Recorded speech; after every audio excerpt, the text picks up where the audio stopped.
बुहुमाव मानसियानो मानसिनि थाखाय दाजादों।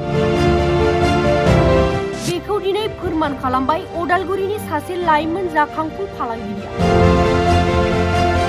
सोर बे लाइमोन फालांगिरिया नोंथांमोनहा मिथिनो लुबैदोंना?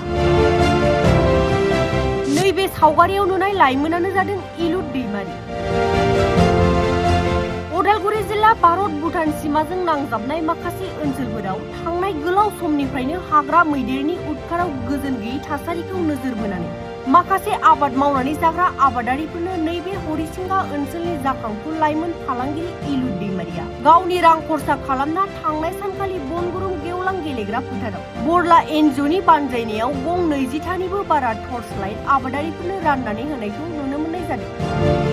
मख'नो गोनांदि बेनि अनगायैबो लाइमोन जाखांफु फालांगिरि इलुद दैमारिया उन्दै उन्दै फरायसाफोरा फरायसालियाव थांनाय समाव सान्दुं अखानिफ्राय बारग'नायनि थाखाय साथाबो राननानै होयो।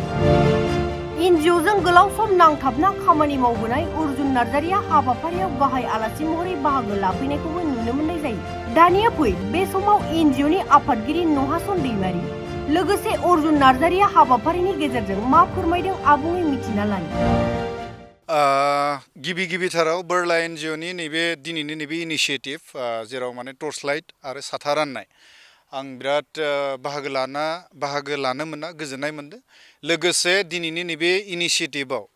टर्च आरो साथा जाय नोंथांमोननो स्पन्सर खालायबाय बोरला एनजिअनो जाहा ब्रादार जोंनि इलुद दैमारि बिथाङा जाखांफुनाय सासे जोंनि जेनेरेसननि सासे बिथाङा समाज सिबियारि बिथाङा हरिसिंगानि बोरला एनजिअआ आं खोनानायाव जाहा जेनेबा प्रेसिडेन्ट दङ जाहा नहासन दैमारि ब्रादार दं ओमफ्राय बिनि उनाव बिलिफां बिथाङा थाहैबाय गाहाय नेहाथारि आरो बायदि बिफानाव थानाय बोरला एनजिअनि जि जथाय मोनसे नैबे मावथांखि गमामायैनो बिराद माने निड अफ आवार होननानै आं बुंगोन आरो नोंथांमोननि नैबे बनगुरुं ओनसोलाव जों नायोब्ला नैबे बोथोरा ओरैबायदि बोथोर जाय बोथोराव माने गोजौनिफ्राय हाग्रानिफ्राय मैदेरा दा फैनो हमबायसै नङा होमबा? दा बै समाव जेनेब्ला नैबे ओनसोलाव जों खोनाबोबाय थानाय आरो गावबो नुबोखानाय मानसि आरो मैदेरनि गेजेराव जिबायदि माने जाब्रबथाय जाथायफोरा जाबाय थायो गोबांथार सुबुंफ्रा आबादारिफ्रा गोबांथार समाव बिथांमोना मैदेरजों मोगा मोगि जानानै जाब्रबथाय जिउ गोमानायाबो गोबांथार रिपर्टेड केसा दङ आरो बेयाव। दा बेखायनो नैबे इनिशिएटिभआव नोंथांमोना बोरला एनजिअनि नाजानायाव बेखिनि खामानिखौ मावजेनबाय जायफोरा माने मैदेर नेनो थाङो न'आथ' एसे गामिया एसे आलदा खेथि खालामनाय फोथारा एसे आलदा जेराव बिथांमोना माबा नेयो नङा होमबा? बेयाव टर्चनि जोबोर गोनांथार आरो नैबे ओनसोलाव थानाय गोबांथार सुबुंफ्रा बेबायदि मोनसे टर्च बायनो हानायाबो बा एफर्ड खालामनो हानायाबो एखमब्ला बिराद माने चेलेन्ज जानानै फैयो आरो बिथांमोननि रांखान्थि बेलाखौ नायोब्ला। बेखायनो नैबे समाव आरो नांथारगौ समाव इलुद दैमारि बायदि ब्रादारमोन बायदिया गावदो लोगोसे जिखिनि खामायदो बिनिनो एसेखौ जुदि बेबायदि समाजनि नांगौथार बुस्थुआव जुदि बिथांमोना बेबायदि फिसा डनेसन होनानै जुदि खामानिखौ मावोब्ला बियो थुलुंगा होखांनाय जायो आरो गाबोन समफोरो गोबांथार बेबायदि जोंनि ओनसोलाव एसे एनै रां रुफा आरजिनो हानाय गोबांथार सेंग्रा सिख्ला फैबाय आरो गोबांथार जेनेब्ला मोजां मानसिफोर दङ जायफोरनियाव थोजासे रां रुफानिबो आंखाल गैया बिथांमोनखौबो जों खावलायो जे नांगौथार बायदि आंखालनि जेराव जों खामानि मावनो गोनां दङ बेबायदियाव हरबानो जाबाय। जेनेब्ला बयबोथ' बुजिखायो नालाय मानि थाखाय जोङो जेनेब्ला नोंथांनियाव जों मदद नागिरना थांदों। जुदि जोंनि मदद बिनाया जुदि समाजनि ओनसोलनि आरो नांगौथार आयदानि सायाव जुदि मदद बिदिब्ला आंनिब्ला होजायो जेरै ब्रादार इलुदा होनाय बायदि आं खावलायगोन जेनेब्ला नोंथांमोननि नैबे बोरला एनजिअआ जिबायदि थांखिखौ लानानै नोंथांमोना खामानि मावदो मावलांबाय थानांगौ आरो नोंथांमोना आरो बे एनजिअखौ बेखिनियावल' लिमिट खालायनानै खामानिखौ मावनाङा आरोबाव नोंथांमोना आवगायलांबावनो हायो गोबांथार मोजां मानसि नोंसोर लोगो मोनगोन सुबुरुन लालायबानो जाबाय। आं दा आरो मा बुंनो बिराद गोजोननाय मोनदों आंखौ जिहेतु माने नोंथांमोनाबो दसे सम नुजाफैनो होनायखाय आंबो एनजिअ सेक्टराव मावबोनाया 2016निफ्रायनो आं मावबोगासिनो आं माने एनजिअ सेक्टराव गोबांथार प्रजेक्टजों आंबो सोमोन्दो थानाय आंहा क्रस